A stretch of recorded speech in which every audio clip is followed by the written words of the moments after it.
राधे राधे, जय श्री कृष्णा। आप सभी का बहुत बहुत स्वागत है हमारे चैनल में। आप सभी को सावन मास की बहुत बहुत शुभकामनाएं।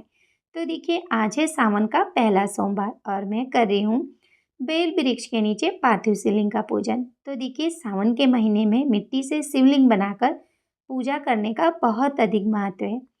तो देखिए, यदि आपने घर पर बेल का पौधा लगा रखा है या फिर आपके आसपास बेल का पौधा हो, तो आप वहाँ पे जाकर मिट्टी से शिवलिंग बनाकर पूजा जरूर से करें।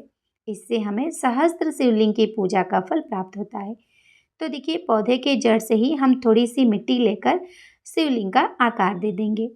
और देखिए, बारिश की वजह से मिट्टी ज़्यादा गीली है, इसलिए मैं थोड़े से जल से ही अभिषेक करी हूँ। तो सबसे पहले हम जल से शिव जी का अभिषेक करेंगे। जल में आप थोड़े से गंगाजल जरूर से डालें। बेल वृक्ष को भी हम जल अर्पित करेंगे। जल से अभिषेक के बाद हम दूध से अभिषेक करेंगे। और देखिए, जब भी आप मिट्टी से शिवलिंग बनाकर पूजा करें तो आप एक बात का ध्यान जरूर से रखें, पूजा करते समय शिवलिंग खंडित ना हो। अब हम दूध से अभिषेक के बाद फिर से शुद्ध जल से शिव जी का अभिषेक करेंगे। और देखिए, बारिश की वजह से मिट्टी बहुत गीली है, तो आप थोड़ा ही जल अर्पित करें।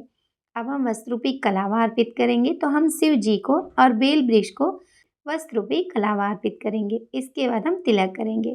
तो हम चंदन से शिव जी को और बेल वृक्ष को तिलक कर देंगे। अब हम शिव जी के प्रिय भस्म से तिलक करेंगे। आप शिव जी को भस्म से तिलक जरूर से करें। और बेल वृक्ष को हम रोली से तिलक कर देंगे। अब हम फूल अर्पित करेंगे। तो देखिए, आपको जो भी फूल मिल जाए आप उससे भगवान की पूजा करें। अगर मिल जाए तो आप अपराजिता के या सफ़ेद रंग के फूल जरूर से अर्पित करें। शिव जी के प्रिय सामग्री आपको जो भी मिले आप उससे भगवान की पूजा जरूर से करें। अब हम यहाँ पे थोड़े से अक्षत अर्पित करेंगे।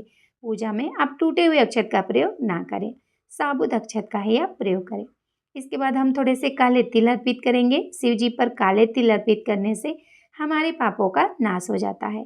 अब शिव जी के प्रिय हम यहाँ पे भांग अर्पित कर देंगे। इसके बाद हम बेलपत्र अर्पित करेंगे। तो देखिए, बेलपत्र पे हम चंदन से तिलक कर लेंगे और बेलपत्र के डंठल से हम थोड़ा सा तोड़कर चिकने साइड से शिव जी पर बेलपत्र अर्पित करेंगे। बेलपत्र आपको जितने मिल जाए आप उतने अर्पित कर सकते हैं। अब हम समी पत्र अर्पित कर देंगे। इसके बाद पूजा में हम यथाशक्ति दक्षिणा अर्पित करेंगे, ताकि जाने अनजाने यदि हमसे कोई भूल चूक हुई हो तो वो क्षमा हो जाए। अब हम भगवान को भोग लगा देंगे। भोग आप फल मिठाई जो भी लगाना चाहें आप वो लगा सकते हैं। इसके बाद प्रेम पूर्वक हम यहाँ पे शिव जी को और बेल वृक्ष को धूप दिखाएंगे। अब पूजा के बाद हम कथा सुनेंगे।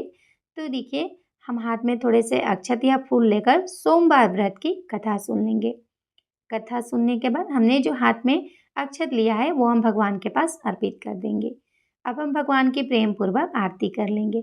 तो आप भगवान की आरती गाते हुए प्रेम पूर्वक आरती कर लें। आरती के बाद 2 बार जल को घुमाकर हम आचमनी करेंगे और अपनी पूजा को पूर्ण कर लेंगे।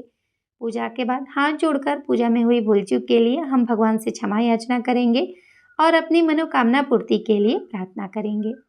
तो आप इस तरह से बहुत ही सरल विधि से सावन के महीने में पार्थिव शिवलिंग का पूजन जरूर से करें, यानी आप मिट्टी से शिवलिंग बनाकर पूजा जरूर से करें। और देखिए, अगर आपने बेल वृक्ष या समी वृक्ष का पौधा नहीं लगा रखा है तो जो भी आपके पास पौधे हो फूल वगैरह के, आप वहाँ पे भी मिट्टी से छोटा सा शिवलिंग बनाकर पूजा कर सकते हैं। अब देखिए, जब भी हम मिट्टी से शिवलिंग बनाकर पूजा करते हैं तो बाद में हमें विसर्जन करना होता है, तभी हमें पूजा का फल प्राप्त होता है। जब आपका दिया बुझ जाए तब आप शिवलिंग का विसर्जन जरूर से कर दें। तो देखिए, जो भी हमने भगवान को अर्पित किया है वो हम हटा लेंगे। इसके बाद शुद्ध जल में हम थोड़े से गंगाजल डालकर शिवलिंग पे अर्पित कर देंगे। तो देखिए, मैंने गमले में पूजा किया है। थोड़े से जल अर्पित करने के बाद मिट्टी इसी में घुल जाएगी। तो जब भी आप पार्थिव शिवलिंग बनाकर यानी मिट्टी से शिवलिंग बनाकर पूजा करें, उनका विसर्जन जरूर से करें, तभी आपको पूजा का पुण्य फल प्राप्त होगा। आप सावन के महीने में कम से कम सोमवार के दिन मिट्टी से शिवलिंग बनाकर पूजा जरूर से करें। देखिए, इस तरह से हम जल अर्पित कर देंगे तो हमारी मिट्टी घुल जाएगी। इस तरह से हमारे शिवलिंग का विसर्जन हो जाएगा। राधे राधे, जय श्री कृष्ण।